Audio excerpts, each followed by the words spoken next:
اعوذ باللہ من الشیطان الرجیم بسم اللہ الرحمن الرحیم۔ السلام علیکم۔ قانون اور عوام میں آپ کو خوش آمدید کہتے ہیں۔ پاکستان دشمن ایجنسیوں کا جاسوسی پر قائل کرنے کے لیے سرگرم ہونے کا انکشاف۔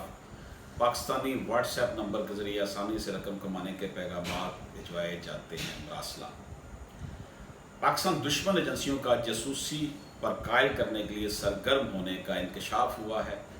پاکستانی نمبر استعمال کرنے والوں کو واٹس ایپ کے ذریعے آسانی سے رقم کمانے کا چکمہ دے کر جاسوسی پر قائل کرنے کے لیے سرگرمیوں کی نشاندہی کی گئی۔ وفاقی حکومت پاکستان نے تمام وزارتوں، ڈویژنز اور صوبائی چیف سیکرٹریز کو مراسلہ کے ذریعے خبردار کر دیا۔ مراسلے کے مطابق پاکستانی نمبر استعمال کرنے والوں سے واٹس ایپ کے ذریعے رسائی حاصل کرنے کی نشاندہی کی گئی ہے۔ فیمیل انٹیلیجنس آپریٹرز کے ذریعے نارکوٹکس تک رسائی حاصل کی جاتی ہے۔ پہلے سے منتخب ٹارگیٹڈ افراد کو آسانی سے رقم کمانے کے مواقعوں کا چکمہ دیا جاتا ہے اور پھنس جانے والے افراد کو بتدریج جاسوسی پر قائل کرنے کی کوشش کی جاتی ہے۔ مراسلے کے مطابق کمپنی کا سہارا لے کر ٹارگیٹڈ افراد کا اعتماد اور رضامندی حاصل کی جاتی ہے۔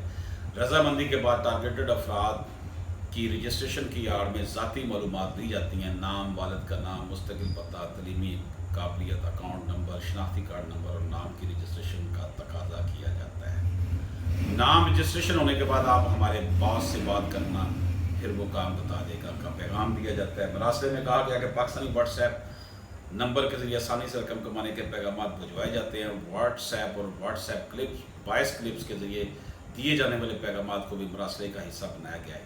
اس کورونا کی وبا میں گھر بیٹھے بیٹھے اپنی روٹی کمائیے، روزانہ 5000 تک آسانی سے کمائیے، اور مزید معلومات کے لیے واٹس ایپ نمبر دیا جاتا ہے۔ اس طرح 90,000 لوگ ہمارے ساتھ کام کر رہے ہیں۔ میں نے بھی مارچ میں کام سٹارٹ کیا تھا۔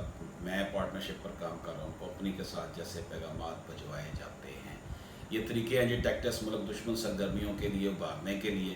بے روزگاری کی وجہ سے ملک دشمن ایجنسیاں جو ہیں وہ ایکٹیو ہوئی ہیں۔ میری تمام پاکستانیوں سے گزارش ہے کہ وہ خبردار رہیں۔ ایسے میسیج جو کمائی کے آئیں، گھر میں بیٹھے کمائی کے آئیں، اس طرح کی باتیں، اس سے بچیں۔ اجازت دیجیے، اللہ حافظ۔